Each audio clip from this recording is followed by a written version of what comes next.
ચાલો good morning. આજે છે એ ગતિવાદનો આપણે નવો અને ફ્રેશ લેક્ચર સ્ટાર્ટ કરીએ છીએ. બરાબર છે. લાસ્ટ લેક્ચરમાં આપણે છે તે આરએમએસ ગતિ અને એના દાખલા અને વગેરે વગેરે આપણે વસ્તુઓ વિશે વાત કરેલી હતી. બરાબર છે. આજના લેક્ચરમાં છે એ આપણે એક નવો ટોપિક અને નવી થિયરી જોઈએ છીએ કે જેને આપણે કહીશું ઉર્જા સમવિભાજનનો નિયમ. બરાબર કે ઉર્જાનું જુદી જુદી ઉર્જાઓમાં કઈ રીતે સરખું વિભાજન થાય છે. પણ એક શરત યાદ રાખવાની કે સંતુલન સમય માટે જ આપણે આજે વાત કરીશું કે જ્યારે વાયુ અથવા તંત્ર સંતુલનમાં હોય એ સમયે કઈ રીતે જુદી જુદી ઉર્જાઓનું વિભાજન થાય છે. કે ભાઈ એક તંત્રની અંદર ઘણી બધી ઉર્જાઓ હોય, ઘણી બધી દિશાઓમાં ઉર્જા હોય. બરાબર છે. સ્થિતિ ઉર્જા હોય, ગતિ ઉર્જા હોય. આ બે મુખ્ય આપણે ઉર્જાઓ માનશું. અને આ સિવાય આપણે દિશા પ્રમાણે ઉર્જાનું વિભાજન કરશું કે ભાઈ 3 દિશા હોય તો એક્સ દિશાની ગતિ ઉર્જા અથવા ખાલી ઉર્જા. બરાબર છે. પછી વાય દિશાની ઉર્જા, ઝેડ દિશાની ઉર્જા, ભ્રમણની ઉર્જા, આ બધી ઉર્જાઓનું આપણે એકસાથે વર્ગીકરણ કરશું અને બધામાં કઈ રીતે ઉર્જા વિભાજિત થાય છે તંત્રની એ આપણે આજના લેક્ચરમાં જોશું. બરાબર છે. ચાલો લેક્ચર સ્ટાર્ટ કરીએ. આપણો ટોપિક છે, ટોપિકનું નામ છે ઉર્જાનું સમવિભાજન. ઉર્જાનું સમવિભાજન. તો ઉર્જાનું સમવિભાજન આપણે જોઈએ ને એ પહેલાં આપણે એક ટોપિક જોવો જોઈએ કે જેનું નામ છે મુક્તતાના અંશો. જેને આપણે શું કહીએ છીએ પહેલાં? મુક્તતાના અંશો. બરાબર. આપણે સ્ટાર્ટ કરીએ પણ એની પહેલાં તમારે એક બેઝિક વસ્તુ ખ્યાલ હોવી જોઈએ કે જેને આપણે નામ આપીએ છીએ ડિગ્રી ઓફ ફ્રીડમ, DOF, ઓર એને મુક્તતાના અંશ પણ કહેવાય છે. મુક્તતાના અંશ. ઇંગ્લિશમાં એને શું કહેવાય? તો ઇંગ્લિશમાં એને કહેવાય degree of freedom. Degree of freedom, DOF પણ ક્યારેક એને શોર્ટમાં કહી દેવાય છે. ચાલો તો સ્ટાર્ટ કરીએ મુક્તતાના અંશો. કે આપેલ અણુ છે ને, આપણે અણુના લેવલ ઉપર જ વાત કરીશું. બાકી મુક્તતાના અંશો છે ને એ ઘણી બધી રીતે વ્યાખ્યાયિત કરેલા છે કે દરેક વ્યક્તિ તંત્રને ધ્યાનમાં રાખીને આની વ્યાખ્યા થોડીક બદલી નાખવામાં આવે છે. બરાબર છે. પોતાની ફ્લેક્સિબિલિટી પ્રમાણે થોડીક આની જુદી જુદી વ્યાખ્યાઓ અવેલેબલ છે માર્કેટમાં.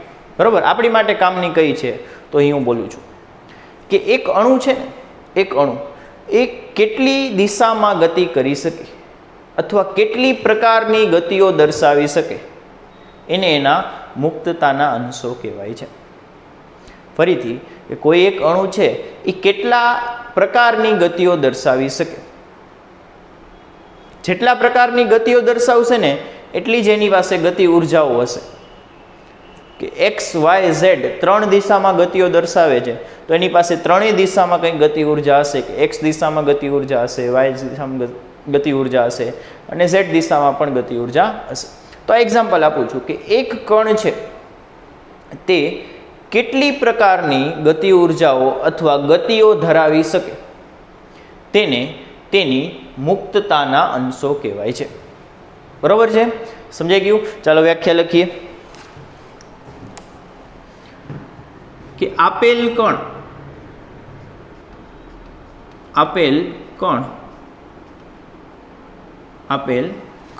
જેટલી દિશામાં આપેલ કણ છે તે જેટલી પણ દિશામાં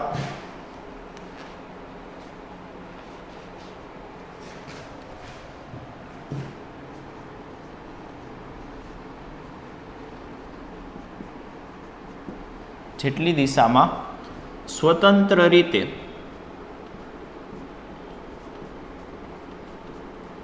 ગતિ ધરાવે અથવા મારી સમજૂતી આમાં એડ કરું છું.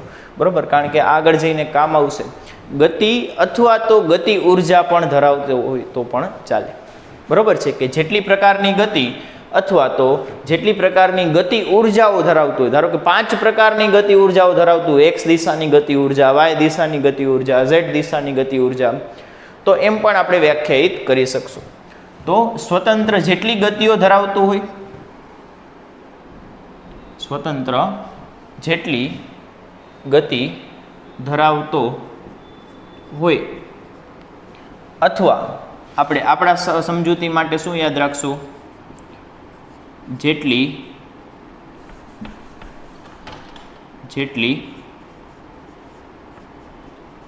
ગતિ ઉર્જાઓ ધરાવતો હોય, જેટલી ગતિ ઉર્જાઓ ધરાવતો હોય તેને તે અણુના અથવા તે કણના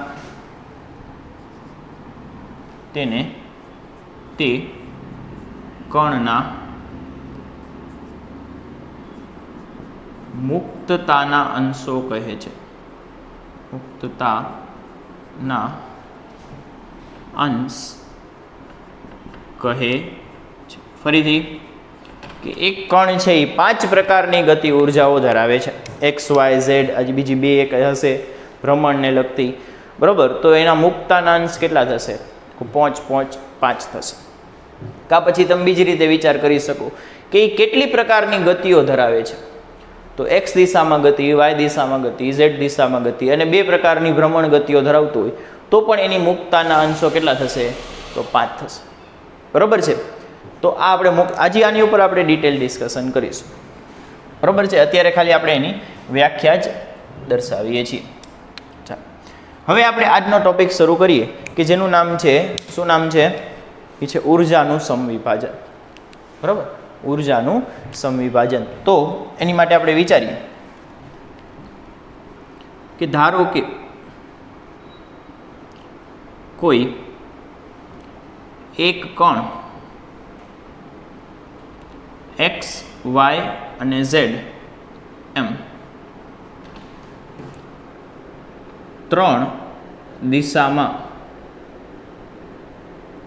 ગતિ કરી શકે છે. ધારો કે કોઈ એક કણ છે જે એક્સ, વાય, ઝેડ એમ 3 દિશામાં ગતિ કરી શકે છે, તો એના મુક્તતાના અંશ કેટલા થશે? તો એના મુક્તતાના અંશ થશે 3, બરોબર. ધારો કે કોઈ એક કણ છે એ એક્સ, વાય, ઝેડ એમ 3 દિશાઓમાં ગતિ કરી શકે છે, તો તેના મુક્તતાના અંશો એ થશે 3, બરાબર છે. ચાલો, તો આ કણની ગતિ ઉર્જા, આ કણની ગતિ ઉર્જા અથવા ખાલી ઉર્જા કયો તોય વાંધો નહીં, બરોબર. કારણ કે આપણે જાણીએ છીએ કે આદર્શ વાયુ છે, આંતરક્રિયાઓ નહીં હોતો હોય, કોઈ આંતરાણવીય બળ લાગતું નથી, એટલે સ્થિતિ ઉર્જા હશે નહીં. જે ઉર્જા હશે એ ગતિ જશે, બરોબર. તો આ કણની ગતિ ઉર્જા અથવા અમુક વખતે ખાલી ઉર્જા પણ લખેલું હોય તો એમાં કાંઈ ખોટું નથી. E બરાબર 1/2 mv નો વર્ગ. પણ આપણને ખબર છે કે બધા કણોની ગતિ અથવા વેગ, ઝડપ જે કાંઈ કયો એ સરખું હોતું નથી, એટલે આપણે અહીંયા શું લેવું પડે છે? સરેરાશ લેવું પડે છે. કે સરેરાશ ઉર્જા, જેને આપણે આ રીતે દર્શાવીએ છીએ, ઇઝ ઇક્વલ ટુ 1/2 m. અહીંયા v નું સરેરાશ લેવું પડશે, એટલે v ની ઉપર 12 અને એ v12 નો વર્ગ, બરોબર છે. અને આપણે VRMS પણ કહી દઈએ છીએ ઘણી વખત, અત્યારે RMS નહીં લખો તો ચાલશે, બરોબર છે. હવે આપણને એક વસ્તુ હજી ખ્યાલ હોય, જે આપણે આની પહેલાંના જે કરી ગયા હોય સાબિતી, એની પરથી આપણે લખી શકીએ કે શું લખી શકીએ કે v12 બરાબર √ બરાબર. એની પાસે 3 ગતિઓ છે, એક્સ, વાય અને ઝેડ. તો આપણે લખીએ છીએ કે એક્સ દિશાની ગતિ નો વર્ગ, વાય દિશાની ગતિ નો વર્ગ, ઝેડ દિશાની ગતિ નો વર્ગ. આ આપણે લાસ્ટ ટાઈમ લખેલું હોય, બરાબર, લાસ્ટ સાબિતીમાં. કે કણની પરિણામી ગતિ આ રીતે અપાય, જી એક્સનો વર્ગ, વાયનો વર્ગ, ઝેડનો વર્ગ ને આખું વર્ગમૂળમાં. ચાલો તો અહીંથી વી બાર બરાબર આપણે લખ્યું હોય વી બારનો વર્ગ બરાબર વી એક્સ બારનો વર્ગ, વી વાય બારનો વર્ગ, વી ઝેડ બારનો વર્ગ. આ બાર શું છે યાદ કરો, બાર એટલે સરેરાશ. બરાબર, અહીંયા બધે આપણે સરેરાશ જ લેવું પડશે કારણ કે બધાયનું કાંઈ ઝડપ સરખી હોતી એને આપણે હળવેક દઈને અહીં મૂકી દઈએ. એટલે કે તેના પરથી ઈનું શું મળશે, ઈ બરાબર શું મળશે આપણને અહીંયા 1/2 એમ આની આપણે કિંમત મૂકી દઈએ. આ વી બારના વર્ગની કિંમત અહીંયા મૂકી દઈએ. શું છે, વી એક્સ બારનો વર્ગ, વી વાય બારનો વર્ગ, વી ઝેડ બારનો વર્ગ.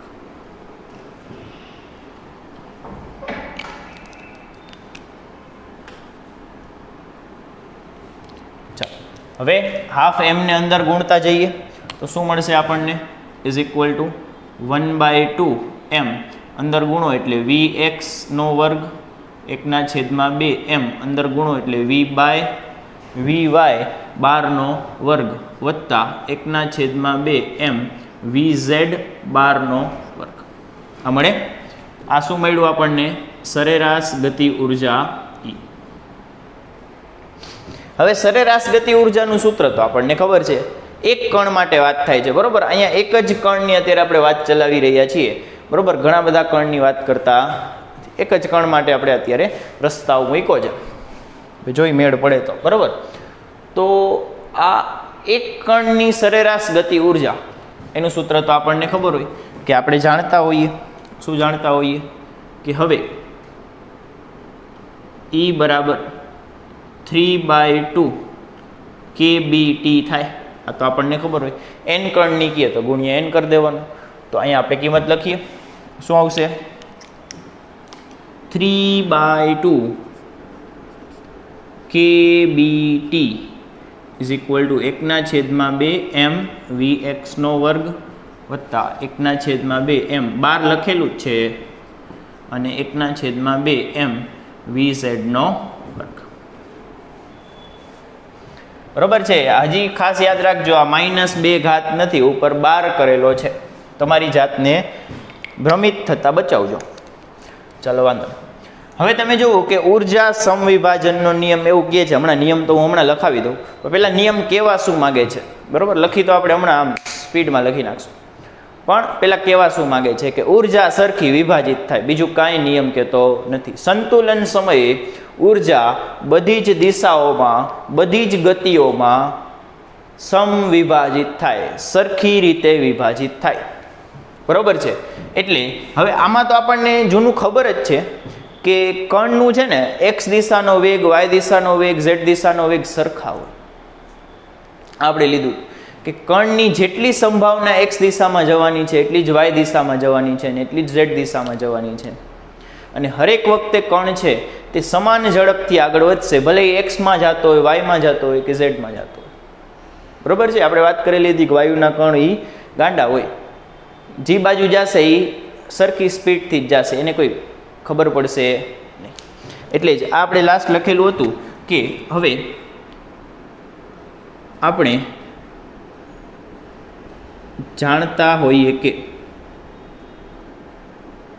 શું જાણતા હોઈએ ભાઈ, લખી નાખો તો વી એક્સ બાર બરાબર વી વાય બાર બરાબર વી ઝેડ બાર.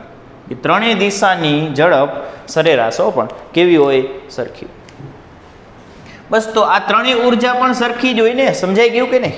તમે જુઓ, એક્સ દિશાની ઝડપ, વાય દિશાની ઝડપ સરખી હોય, ઝેડ દિશાની ઝડપ, તો ત્રણેય દિશાઓની ઉર્જા પણ કેવી હોય, સરખી જ હોય, કારણ કે દળ તો બધાના સરખા જ છે. એટલે આપણે કહીએ છીએ કે આ 3/2 kBT ના 3 ભાગ પાડવાના, સમવિભાજિત કરવાનું. કેટલા ભાગમાં? 3 ભાગમાં. સમવિભાજિત શું કામ કર્યું? કારણ કે ત્રણેયની ગતિ ઉર્જા સરખી આવશે. Vx બરાબર Vy બરાબર Vz છે, 3 સરખા ભાગ પાડવાના. બરાબર, કોઈને માનીતું માનવાનું નહીં કે હાલે તને વધારે, એવું નહીં. ત્રણેયમાં સરખા ભાગ પાડવાના. એટલે આના 3 ભાગ અહીંયા પડતા હોય, એટલે કે 1ના ભાગમાં કેટલું આવશે? તો 1ના ભાગમાં આવશે 1/2 kBt. બરાબર, આપણે લખીએ કે અહીં 3/2 kBt ઉર્જા x, y અને z દિશામાં સમાન રીતે વિભાજિત થશે.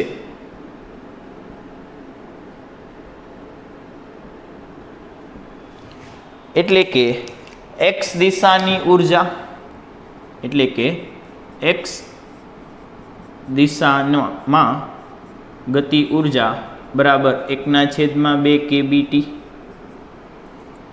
બરાબર, એની બરાબર તમે આમે લખી શકો 1/2 mvx²². બરાબર, પછી y દિશામાં ગતિ ઉર્જા એ કેટલી હશે? સરખા ભાગ પાડવાના છે, 3 ભાગ પાડો અહીંયા, એટલે 1/2 kBt અને એની કિંમત હશે vy નો. અને એવું જ અહીંયા થશે z દિશામાં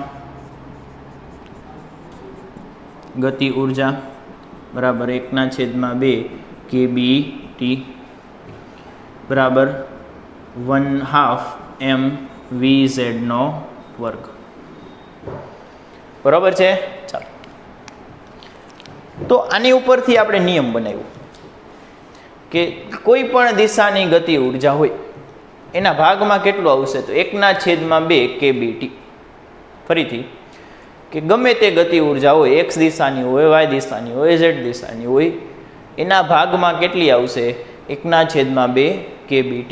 તો આને આપણે થોડુંક છે ને વિસ્તૃત રૂપે લખવાનો પ્રયત્ન કરીએ છીએ. તમે પહેલાં આટલું લખી લો.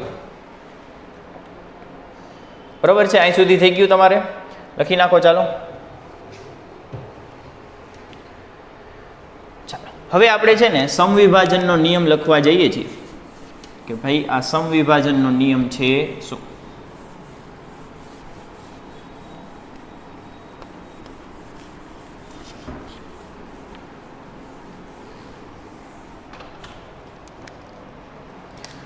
કે આ પરથી આપણે એક વિસ્તૃત નિયમ લખીએ છીએ કે સંતુલન સ્થિતિમાં, કે જ્યારે તંત્ર સંતુલનમાં હોય, જ્યારે આપણું તંત્ર સંતુલનમાં હોય ને, સંતુલન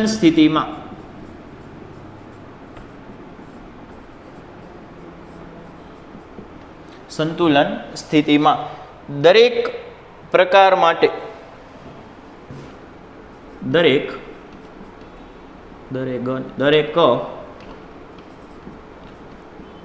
ગતિના પ્રકાર માટે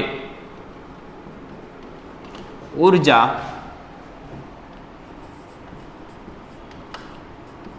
સમાન રીતે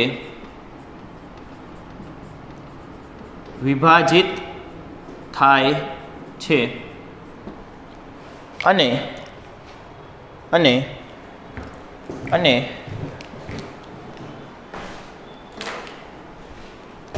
મારી કઈ હાલતી હશે, અને કેટલાક અને બોલશું, અને દરેક ગતિ માટે ઉર્જા બરાબર 1/2 kBt થાય. કે ભાઈ x દિશામાં ગતિ ઉર્જા પૂછે તો 1/2 kBt, y દિશામાં પૂછે તો આટલી થશે, z દિશામાં પૂછે તો આટલી થશે. એટલે આની ઉપરથી આપણે થોડુંક હજી વિસ્તાર કર્યો. શું વિસ્તાર કર્યો? જો આની ઉપરથી આપણે લખીએ છીએ કે દરેક મુક્તતાના અંશ માટે ગતિ ઉર્જા બરાબર 1/2 kBt થાય. આ આપણી સમજ છે, આ આપણી તારવણી કરી, અને આપણે એની ઉપરથી શું સમજ બનાવી કે જેટલી દિશામાં ગતિ થતી હોય એને તો મુક્તાના અંશ કહેવાય. જેટલી દિશામાં જેટલા પ્રકારની ગતિ થતી હોય એને તો શું કહેવાય? મુક્તાના અંશ કહેવાય. તો દરેક મુક્તાના અંશ, એક મુક્તતાનો અંશ હશે, મુક્તા ન બોલતા, મુક્તતા, બરાબર? હા, તો દરેક મુક્તતાના અંશ માટે, એક મુક્તતાના અંશ માટે 1 ડિગ્રી ઓફ ફ્રીડમ માટે ઉર્જા આટલી હશે. 2 ડિગ્રી ઓફ ફ્રીડમ માટે આને ગુણ્યા 2 કરો. 3 ડિગ્રી ઓફ ફ્રીડમ માટે આને ગુણ્યા 3 કરો. 4 ડિગ્રી ઓફ ફ્રીડમ માટે ગુણ્યા 4 કરો. n ડિગ્રી ઓફ ફ્રીડમ હોય તો ગુણ્યા n કરી દો. એટલી ઉર્જાઓ અવેલેબલ. સમજાણું કે નહીં? ચાલો આની ઉપરથી આગળ વિસ્તૃત લખીએ. હજી અહીં સુધી ભેગા છો ને?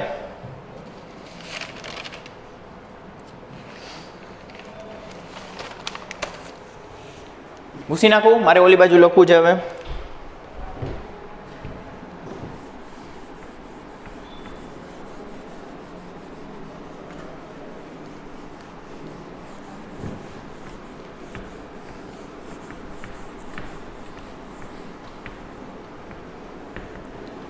આની ઉપરથી જો આપણે વાયુના અણુઓની ઉર્જાઓ મારે જોઈ છે કે એક પારિમાણિક વાયુ હોય ને, કોણ? એક પારિમાણિક વાયુ. કયો વાયુ? એક પારિમાણિક વાયુ.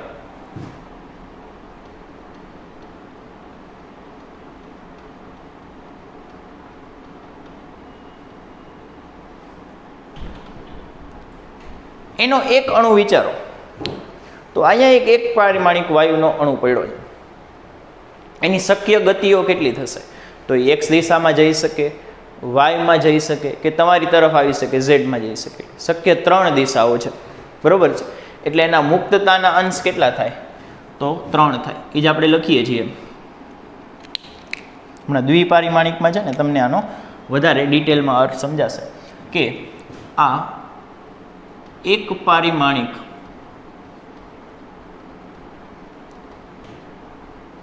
વાયુનો કણ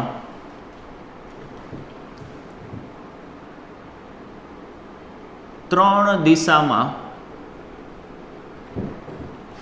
રેખીય ગતિ કરી શકે. રેખીય એટલે કે આમ આગળ વધવાવાળી, ભ્રમણની ગતિની વાત થતી નથી, બરાબર. જનરલી આપણે સ્પિનને અહીંયા ગણતા નથી, એટલે સ્પિન વિશે વાત કરશું નહીં. ચાલો, એક પારિમાણિક વાયુનો કણ છે એ 3 દિશામાં આગળ વધી શકે. એ 3 દિશા કઈ છે? તો એક્સ, વાય અને ઝેડ.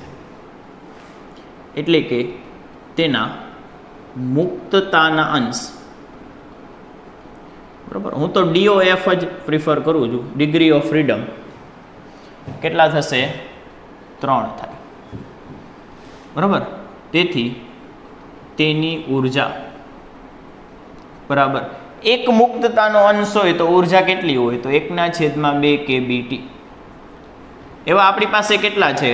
તો 3 છે. કેટલા છે? 3 નહીં, 3 છે. તો અહીંયા 3 ગુણ્યા મલ્ટીપ્લાય કરી દેવું પડે, બરાબર છે. 3 શેના છે? કારણ કે 3 છે એના મુક્તતાના અંશ. એટલે આન્સર શું આવશે? 3/2 kB. ચાલો, હવે આના ઉદાહરણ એક પારિમાણિક વાયુના તો હિલિયમ છે, નિયોન છે, આ બધા વાયુઓની ઉર્જા 3/2 kBT વડે અપાય. બીજું છે દ્વિપારિમાણિક વાયુ.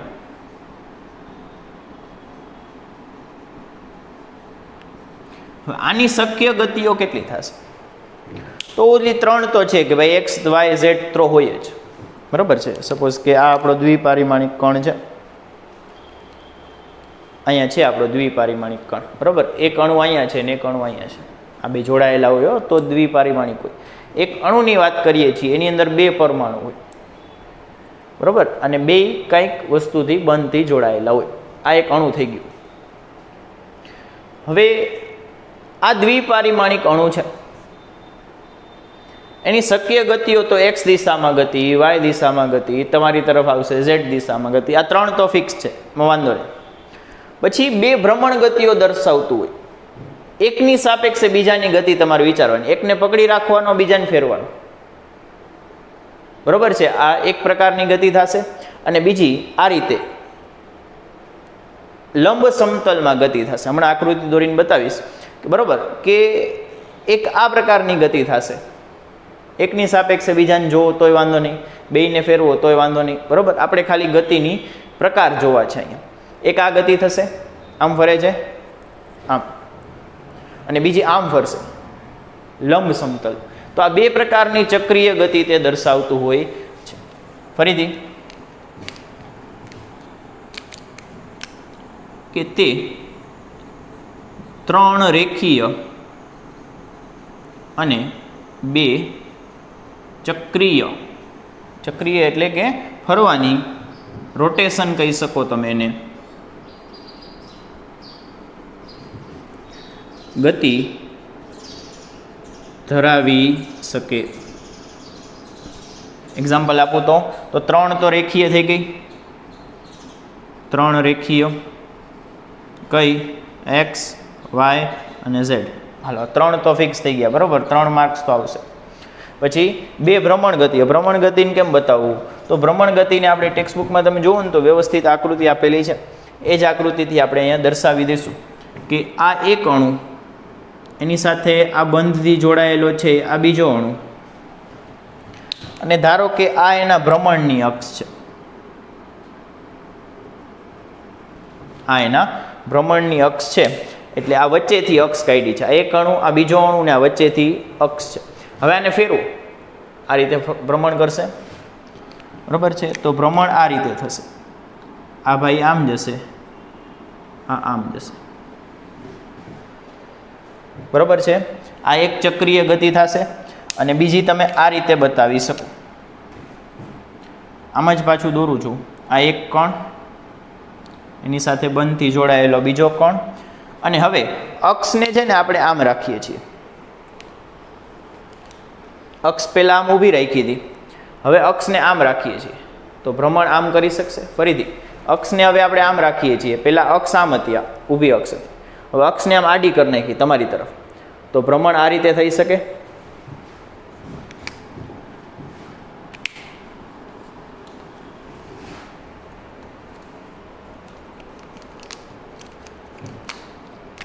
તમારી તરફ અક્ષ કેમ બતાવી? તો ઝેડ દિશા આમ ત્રાસી બતાવી દેવાય, આ ઝેડ દિશા અથવા ભ્રમણ અક્ષ. હવે અક્ષને અનુલક્ષીને આમ ફરશે, એટલે આ બીજી. તો આ 2 પ્રકારની ચક્રીય ગતિ તે દર્શાવતો હોય છે, બરાબર છે. આ 2 પ્રકારની ચક્રીય ગતિ એક અણુ અથવા એક દ્વિપારિમાણિક કણ બતાવી શકે. તો ટોટલ મુક્તતાના અંશ કેટલા થયા? એટલે કે મુક્તતાના અંશ કે જેને આપણે DOF કહીએ છીએ, DOF કેટલા થશે? એ થશે અહીંયા 3 + 2 એટલે 5 થશે. તો આની ઉર્જા કેટલી થાય? તો આની ઉર્જા કેટલી થશે? એટલે કે ઉર્જા, દ્વિપારિમાણિક અણુની ઉર્જા 1 હોય તો 1/2 kBt, 2 હોય તો 2 × 1/2 kBt, 5 હોય તો 5 × 1/2 kBt. એટલે ઉર્જા કેટલી મળશે?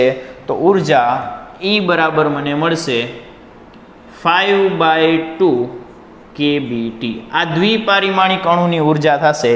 તમારે ખાસ યાદ રાખવાની છે, આ એક પારિમાણિકની ઉર્જા, આ દ્વિપારિમાણિકની ઉર્જા.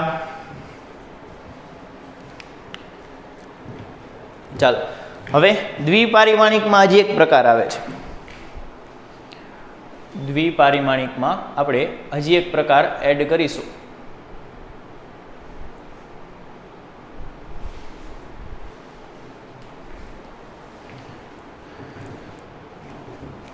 બરાબર છે. દ્વિપારિમાણિક કંપનમાં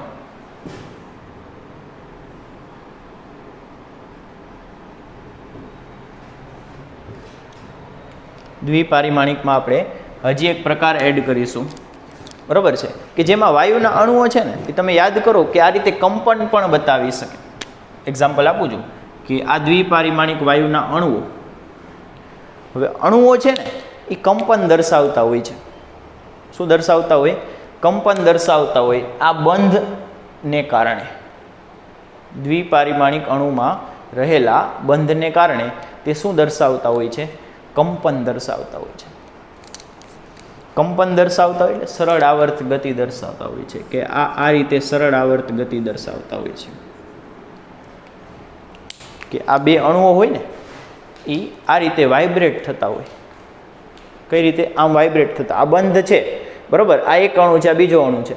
એ અણુઓ આ રીતે વાઇબ્રેટ થતા હોય છે, કંપન દર્શાવતા હોય છે.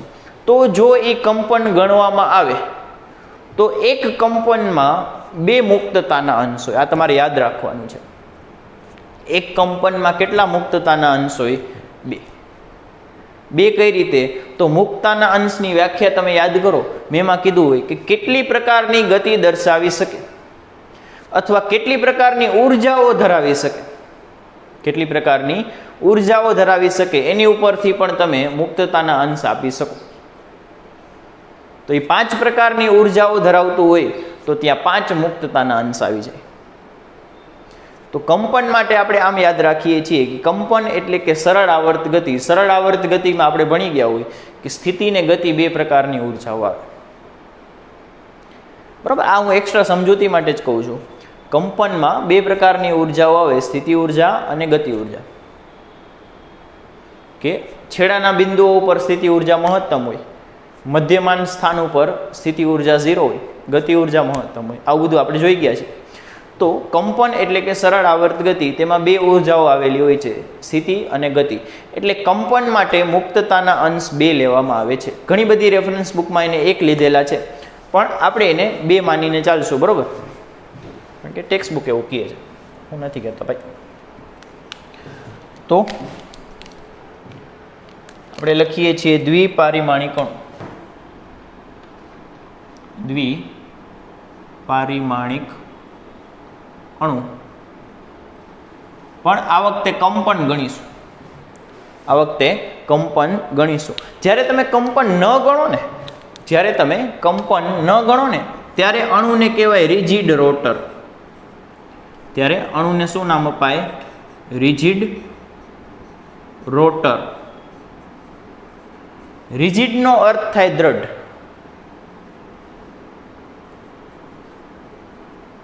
રોટર એટલે દોલક, દ્રઢ દોલક. બરોબર, એટલે તમે શું કહી શકો કે દ્રઢ એટલે કે તે સાપેક્ષ ગતિ અથવા તો વાઇબ્રેશન અથવા કંપન દર્શાવશે નહીં. બરોબર, ફરીથી કે દ્વિપારિમાણિક વાયુ જ્યારે રિજિડ રોટર લખેલું હોય ત્યારે કંપન લેવાનું નહીં, કારણ કે દ્રઢ છે એટલે એ કંપન દર્શાવશે નહીં. જો આવું ન લખેલું હોય તો કંપન ગણવાનું, તો કંપન ગણવું પડે. અને જો કંપન ગણો તો એના મુક્તતાના અંશ કેટલા થાય? તો 3 રેખીય ગતિ તો આવી જ જશે. 3 રેખીય ગતિ કે XYZ તો આવી જ જશે, પ્લસ આવી 2 ચક્રીય ગતિ પણ આવી જશે કે 2 ચક્રીય ગતિ, પ્લસ કંપન આવશે. પ્લસ શું આવશે? કંપન. અને કંપનના મુક્તતાના અંશ કેટલા હોય? તો 2 હોય. કંપનના મુક્તતાના અંશ 2 હોય. એટલે ટોટલ કેટલા થયા? 3 + 2 આના, અને બરાબર લખતા જઈએ ને, 3 રેખીયના પ્લસ 2 ચક્રીયના અને 2 કંપનના, 7 મુક્તતાના અંશ થાય. જ્યારે તમે કંપન ગણતા હોય ને, જ્યારે આપણે કંપન ગણીએ એટલે કે તેથી કંપન ધ્યાનમાં લેતા દ્વિપારિમાણિક અણુના મુક્તતાના અંશ બરાબર 7 થાય. કેટલા થાય? 7 થાય. એટલે કે તેની ઉર્જા E બરાબર, આ સરેરાશ જ છે, 7/2 kBT થાય. ચલો લખી લો.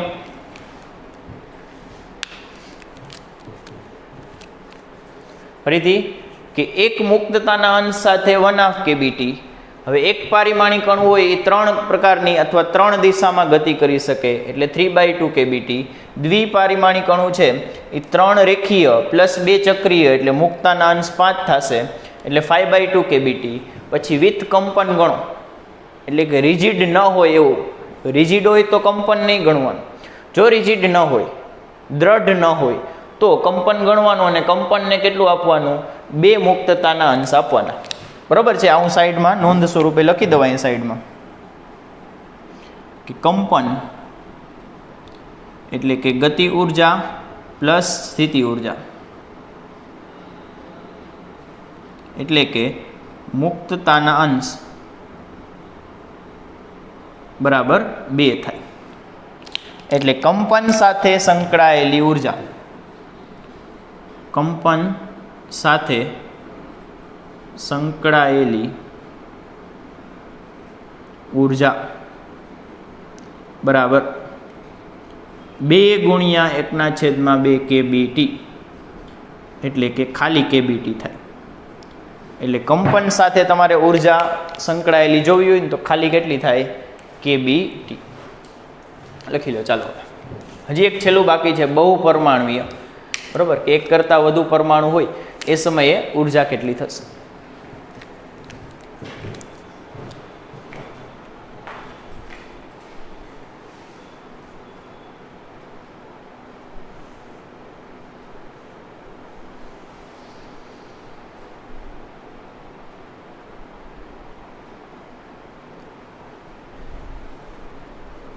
આમાં છે ને, આ ડ્રોઈંગમાં છે ને હું થોડોક સુધારો કરી નાખું. આમાં એરો છે ને મને થોડાક મગજમાં નથી બેસતા, થોડાક એરો ફેરવી નાખો. કદાચ તમને ડાઉટ હોય કે એરો આમ વિચારો, આમ હબ આવશે ને, બરાબર છે. અક્ષ છે આમ ફરશે, આમાં આમ ફરે છે, બરાબર છે.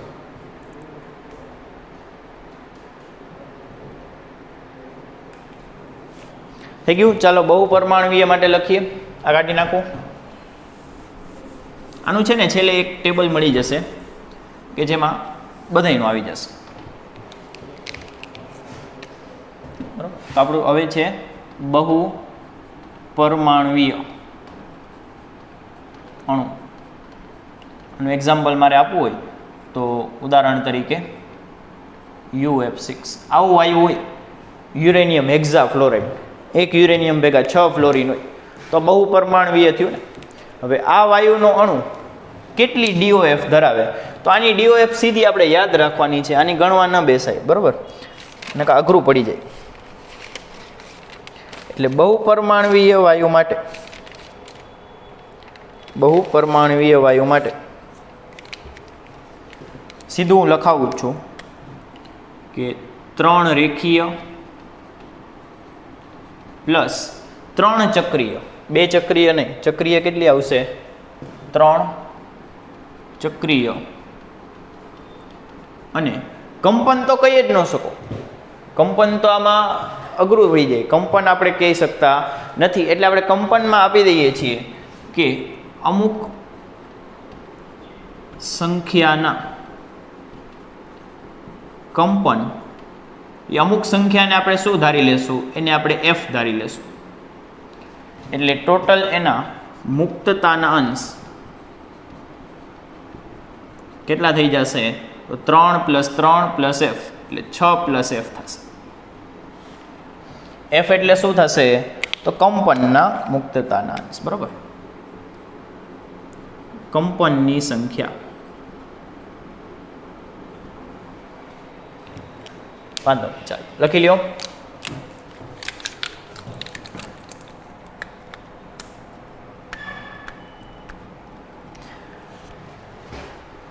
હવે છે ને હું થોડુંક એક્સ્ટ્રા કરાવું છું. બરાબર, તમારે ખાલી ધ્યાન આપવાનું છે. ટેક્સ્ટમાં આપેલું છે એટલે હું કહી દઉં તો સારું રહેશે. બરાબર, ટેક્સ્ટમાં છે ને ઉર્જાના સૂત્ર આપેલા છે. આ બધું ભૂસ નાખું છું, આનું કાંઈ કામ નથી હવે.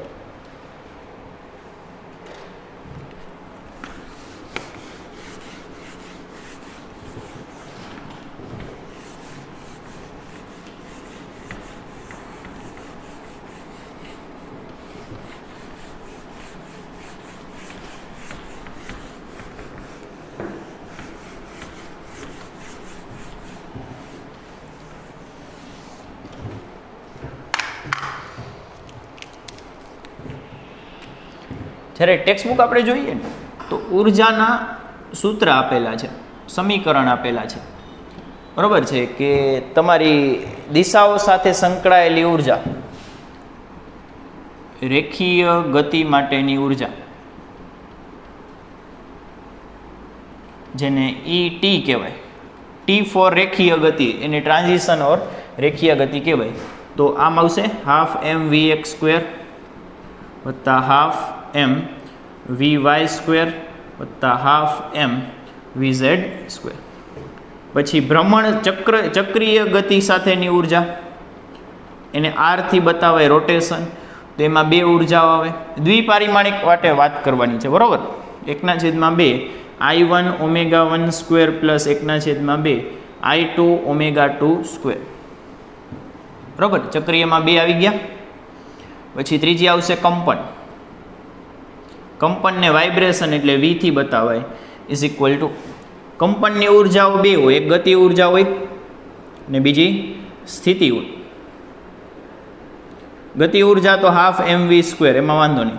સ્થિતિ ઉર્જા 1/2 kx² આવે, બરાબર. તો આ ત્રણેયને ભેગી કરો એટલે એક દ્વિપારિમાણિક અણુની વિથ કંપન ઉર્જા થાય. એટલે ટોટલ લખવું હોય ને તો આ બધી ઉર્જાઓનો સરવાળો થાય. આટલું ડીપમાં આપણે જવાનું નથી. આપણે ખાલી મુક્તતાના અંશ યાદ રાખવાના છે અને એક અંશ સાથેની ઉર્જા યાદ રાખવાની છે. આનાથી વધારે યાદ રાખવાનું નથી. અને ઓલી શરત યાદ રાખવાની છે કે આ બધું ક્યારે કામનું છે, કે જ્યારે સંતુલન હોય. શું હોય? સંતુલન. હવેનો આપણો ટોપિક છે એ છે વિશિષ્ટ ઉષ્મા. શું છે હવેનો ટોપિક? વિશિષ્ટ ઉષ્મા.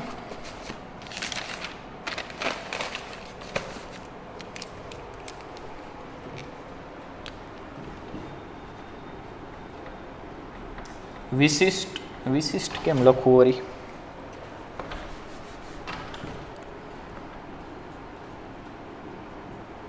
વિશિષ્ટ ઉષ્મા, બરાબર. એ ગુજરાતીમાં ભૂલ તમે સુધારી નાખજો. તો આપણને ખબર છે કે વાયુ બે પ્રકારની વિશિષ્ટ ઉષ્માઓ ધરાવે છે.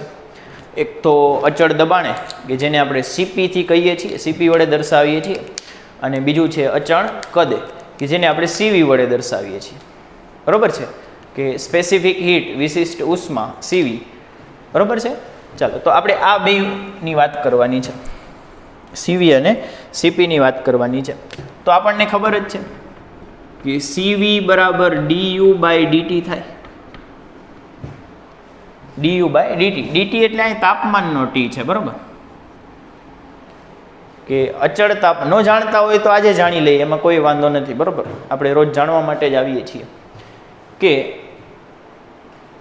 વિશિષ્ટ ઉષ્મા અચળ દબાણે, નીચે V લખેલો છે એટલે અચળ દબાણે છે. એનું સૂત્ર શું થાય? તો du/dt. U એટલે આંતરિક ઉર્જા, અથવા એને ખાલી ઉર્જા પણ કહી શકો. U એટલે શું છે? U બરાબર આંતરિક ઉર્જા, T બરાબર તાપમાન, પછી CV બરાબર વિશિષ્ટ ઉષ્મા, વિશિષ્ટ ઉર્જા અથવા ઉષ્મા પણ કહી શકો. ક્યારે? અચળ દબાણે. કદે ભાઈ, દબાણે ક્યાં ભાઈ? અને CP એટલે વિશિષ્ટ ઉષ્મા પણ અચળ કદે. લે, આ P ફોર પ્રેશર એટલે દબાણ આવશે.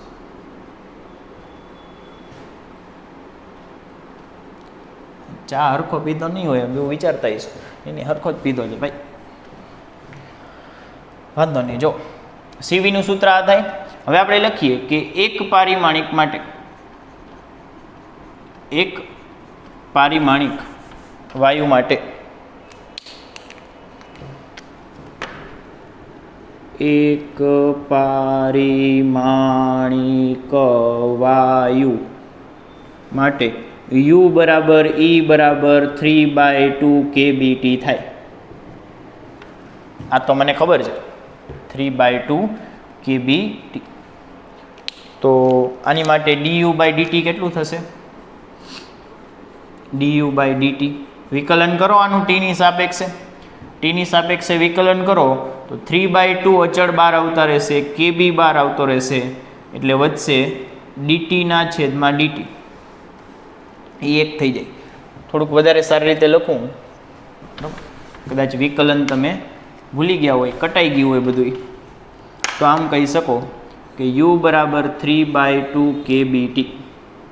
બરાબર, એક પારિમાણિક માટે વાત થાય છે. તો એનું વિકલન લેતા du/dt, u ની કિંમત લખો. u ની કિંમત શું છે? 3/2 kbt. આમાંથી અચળ હોય બહાર કાઢી લ્યો તો 3/2 અચળ છે, kb અચળ છે, એટલે વધ્યું t. નું tની સાપેક્ષે 1 થાય. નું tની સાપેક્ષે ફેરફાર અથવા વિકલન કેવું થાય? 1 થાય, 1. બસ, તો આપણને du/dt મળી ગયું. du/dt ને શું કહેવાય? cv કહેવાય. બરાબર, અહીંથી આપણને du/dt મળી ગયું. આને તો શું કહી શકાય? એટલે cv બરાબર 3/2 kb. એક પારિમાણિક વાયુ માટે cv આટલું થાય. બરાબર છે. ચાલો, હવે તમને કદાચ આ વસ્તુ ખબર હોય. કઈ વસ્તુ? તો cv - cp બરાબર r થાય. શું થાય? cp - cp મોટું હોય, બરાબર. cp - cv બરાબર શું થાય? r થાય. આ કદાચ તમને ખબર હોય. બરાબર છે. એ હું અહીંયા ગણી દઉં છું. cp - cv બરાબર r થાય. r એટલે વાયુ અચળાંક. cv ની કિંમત મૂકી દો આમાં. cv ની કિંમત મૂકી દે. પહેલાં અહીંયા થોડુંક હજી એક ફેરફાર કરીએ કે આ તો એક માટે છે ને, મારે 1 મોલ માટે જોતું હોય તો, મોલર સ્પેસિફિક હીટ જોતી હોય તો 1 મોલ માટે વાત કરીએ તો 1 મોલ માટે cv બરાબર 3/2 kb ગુણ્યા Na કરી નાખવાનું. Na એટલે એવોગેડ્રો નંબર. 1 મોલ માટે એટલે એવોગેડ્રો ગુણી દેવાનું. હવે kb × Na એટલે r થાય. kb × Na એટલે શું થાય? r થાય. એટલે cv નું સૂત્ર આ થશે. આ આપણે યાદ રાખવાનું છે, 3/2 r. ચાલો, આની કિંમત છે એ આપણે આમાં મૂકી દઈએ. એટલે cp - cv ની કિંમત છે આપણી પાસે કેટલી છે? 3/2 r બરાબર r. સામે જવા દો. એટલે cp બરાબર r + 3/2 r. અહીં લસા લ્યો તો 2 અહીંયા ગુણાય, એટલે 2r + 3r/2, એટલે cp મળશે 5r/2. તો એક પારિમાણિક વાયુ માટે આ થાય. પછી હજી એક અચળાંક આવે. તમે અત્યારે થર્મોડાયનેમિક્સ ભણતા હોય તો તમને ખ્યાલ હોય કે જેનું નામ છે ગામા. ગામા બરાબર cp/cv થાય. અહીંયા cp આગળ, બરાબર. cp આપણું ફેવરેટ હોવું જોઈએ. cp - cv r થાય. cp ના છેદમાં cv એટલે ગામા થાય, કે તમે એને ગેમા કહેતા હોય, એ મને કોઈ ફરક પડતો. મૂકો કિંમત. cp ની કિંમત છે 5/r/2 અને ભાગ્યા cv ની કિંમત કેટલી છે? cv આવી 3r/2. તો r થી r ઉડાડી દો, 2 થી 2 ઉડાડી દો, એટલે આન્સર કેટલો આવશે? તો આન્સર આવશે = 5/3. બરોબર છે. તો આ 3 વસ્તુ આપણે યાદ રાખવાની છે. કેટલી ગોતવાની છે? યાદ રાખવાની છે કે એક તો cv ગોત દેવાનું, cp ગોત દેવાનું અને ગેમા ગોત દેવાનું. બરોબર છે. ચાલો, દ્વિપારિમાણિક માટે ટ્રાય કરો પોઝ કરીને.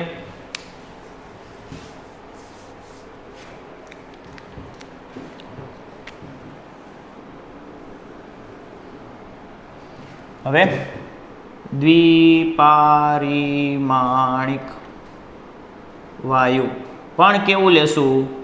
Rigid rotor. રિજિડ એટલે દ્રઢ, દ્રઢ એટલે કંપન હશે. તો એની માટે ઉર્જા યુ બરાબર ઈ બરાબર જે કાંઈ ગયો આંતરિક ઉર્જા, એ ઉર્જા બધી ઉર્જાઓ સરખી જ થશે અહીંયા, બરાબર. આખા તંત્રની કુલ ઉર્જા એની આંતરિક ઉર્જા બરાબર, યાંત્રિક નથી બોલતો, આંતરિક ઉર્જા તમે લઈ શકો. યુ એટલે આંતરિક ઉર્જા, એટલે એને તમે ઈ વડે પણ બતાવી શકો. તો કેટલી થાય? 5/2 kBT. 5/2 kBT. તો અહીંથી આપણે du/dt ગોતીએ, જેને આપણે કહીશું CV. વિકલન કરો એટલે આ t નું વિકલન 1 થઈ જાય, આ બે બહાર આવતા રહીએ એટલે અહીંયા આવશે 5/2 kB બરાબર CV. 1 મોલ માટે વાત કરતા હોઈએ તો 1 મોલ માટે તો CV કેટલું થશે? તો 5/2 kB ગુણ્યા Na કરી દેવાનું. હવે kB ઇન્ટુ Na એટલે R થાય, kB ઇન્ટુ Na એટલે શું થાય? R થાય. મૂકી દો તો આ CV ની કિંમત મળી ગઈ. દ્વિપારિમાણિક માટે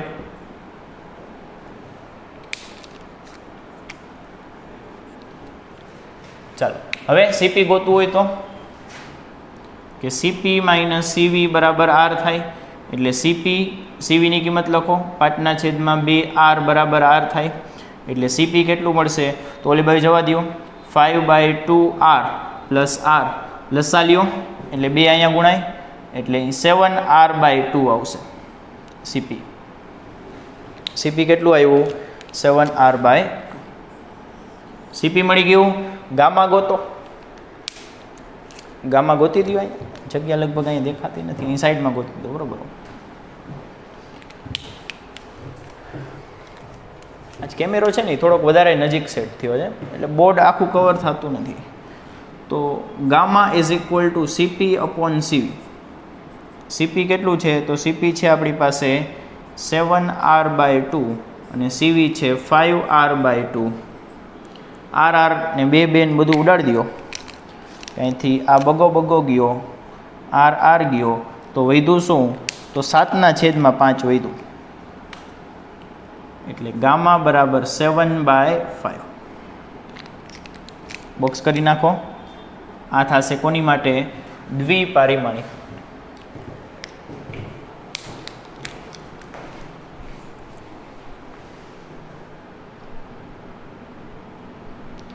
થઈ ગયું. ચાલો હવે ઓલું તો તમારે જાતે કરવાનું થશે ને, દ્વિપારિમાણિક વિથ વાઇબ્રેશન, કંપન. રિજિડ ન હોય એવું અહીં કરી દઉં છું, પહેલાં આટલું લખી લો. કોની વાત કરીશું હવે? દ્વિપારિમાણિક વિથ વાઇબ્રેશન, વિથ કંપન. દ્વિપારિમાણિક બરાબર, પણ કંપન સાથે. તો શું આવશે? જલ્દી. U બરાબર E બરાબર 7/2 kBT, કારણ કે એના મુક્તતાના અંશ 7 હોય એટલે du/dt એને તમે CV કયો, બરાબર. એ કેટલું આવશે? 7/2 kB. 1 મોલ માટે વાત કરતા હોઈએ તો CVમાં શું ગુણી દેવાનું? 7/2 kB ઇન્ટુ Na ગુણી દેવાનું, એટલે kB ઇન્ટુ Na એટલે આપણો R ભાઈ થાય. R મળી ગયો. આ CV ની કિંમત મળી ગઈ. કોની માટે? દ્વિપરિમાણિક વિથ કંપન.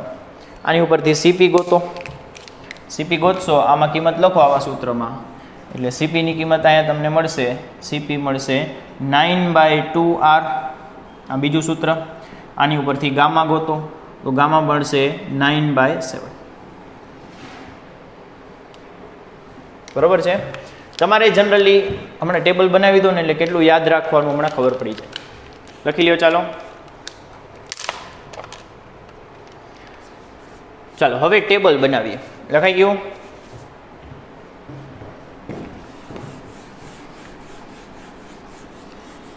આનું ટેબલ છે ને તમારે થ્રુ આઉટ 11-12 કામ આવવું જોઈએ, બરાબર. એટલે આ ટેબલ ભૂલાવાનું નથી. થર્મોડાયનેમિક્સમાં પણ બહુ જ કામ આવશે.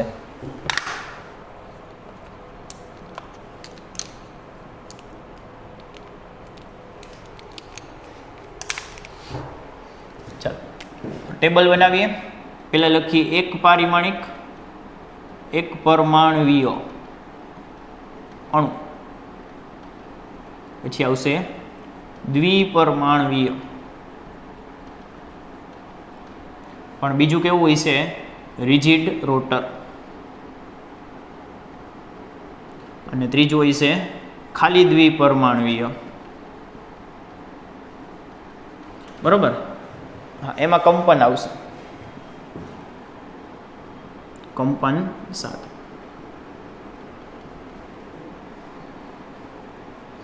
આ બાજુ આપણે લખીએ ક્યાં સુધી બોર્ડ જાય છે, એટલે સીપી, પહેલાં સીવીથી કરીએ. સીવી, સીપી, ગામા અને ડિગ્રી ઓફ ફ્રીડમ, બરાબર. આ 4 વસ્તુ આપણે લખવાની છે. તો એક પરમાણવીય માટે 3/2r, આની માટે 5/2r અને આની માટે 7/2r. સીપીમાં એક ઉમેર દેવાનું આમાં, એટલે 5/2r, 7/2r અને 9/2r, બરોબર છે. ગામાની કિંમત તો આ બેયનો ભાગાકાર કરી દેવાનો, આ ભાગ્યા આ, એટલે 5/3 આવશે. અહીંયા આવશે 7/5 આવશે અને અહીંયા આવશે 9/7 આવશે, બરાબર. આ 5/3. તો આની તમને પોઈન્ટમાં કિંમત પણ યાદ હોવી જોઈએ. 5/3, 5/3 કેટલું થશે? 5/3, 3 એકા 3, 2 વધ્યા, 0.0, 3 6 18, એટલે 1.67 જેટલી આવશે. કેટલી આવશે? 1.67. આની 1.4 આવશે. આની ગણવી પડશે, પણ આ કોઈ કામમાં આવતું નથી, એટલે આપણે આની યાદ રાખશું, બરોબર છે. તમારે ખાસ કરીને ઉપરના બે જ યાદ રાખવાના છે. એકની છે 1.67 અને એકની છે 1.4. હવા છે ને એ દ્વિપરમાણવીય છે. હવા માટે ગેમાની કિંમત 1.4 આપણે લેતા હોય. ફરીથી હવાનો અણુ છે એને આપણે દ્વિપરિમાણવીય જેવો ગણીએ છીએ, એટલે એની માટે છે એ આ 1.4 લેવામાં આવે છે. O2 N2 બધા એમાં હવામાં આ જ હોય ને, બીજા કોણ હોય? અને છેલ્લે degree of freedom. Degree of freedom આમાં આવશે 3, આમાં 5 અને આમાં 7.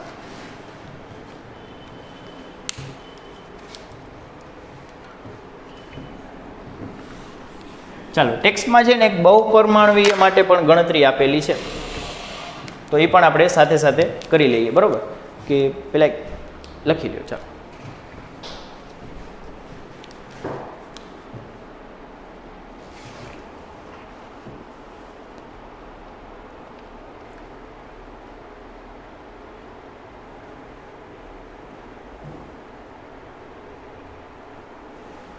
ચાલો થઈ ગયું. ચાલો, તો બહુપરમાણવીય માટે ટેબલ અહીંયા પૂરું થઈ ગયું, બરોબર?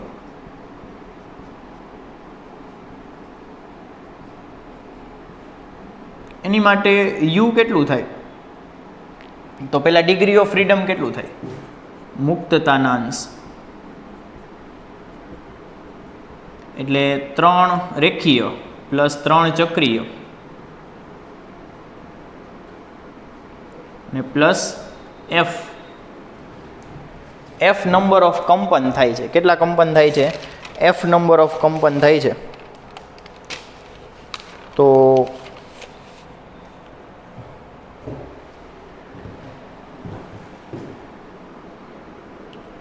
કંપનની સંખ્યા,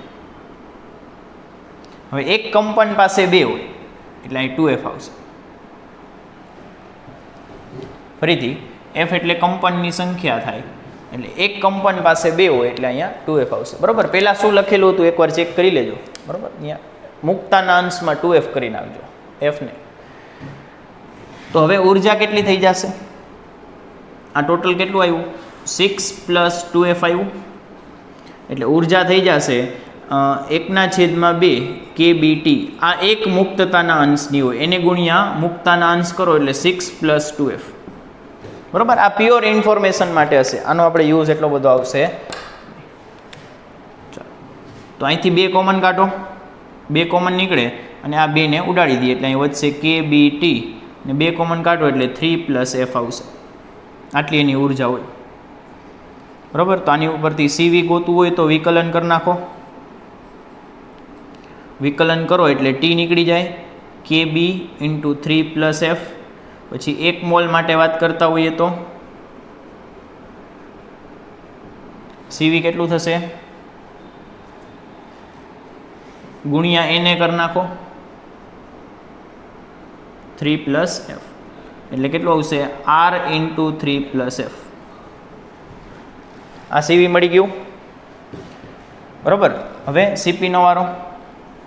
CP બરાબર અહીંથી હમણાં સૂત્ર બનાવ્યું હતું આપણે કે CP - CV બરાબર R થાય, એટલે કે CP ને કરતા બનાવવું હોય તો CV ને ઓલી બાજુ જવા દો, એટલે R + CV મૂકો કિંમત. R + CV, CV છે R 3 + f. R કોમન કાઢો, અંદર વધશે 1 + 3 + f, એટલે 4 + f થશે, એટલે અહીંયા આવશે 4 + f. તો આ આપણી પાસે CV છે, અહીંયા આ CP છે,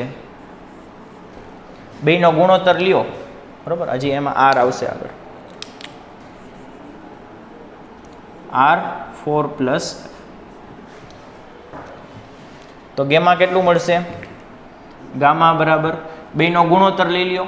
ગુણોત્તર લેશો તો CP ના છેદમાં CV, એટલે આ નીચેનું ને એના છેદમાં, એટલે 4 + f / 3 + f. તો બહુ પરમાણવીય માટે આટલું થશે. CV થશે R × 3 + f. f એટલે કંપનની સંખ્યા, કંપન કરતા અણુઓની સંખ્યા લ્યો, એ તમને આપેલું. પછી CP આવશે, આમાં એક ઉમેર દેવાનું એટલે 4 + f, અને બેયનો ગુણોત્તર લઈ લ્યો એટલે ગામા.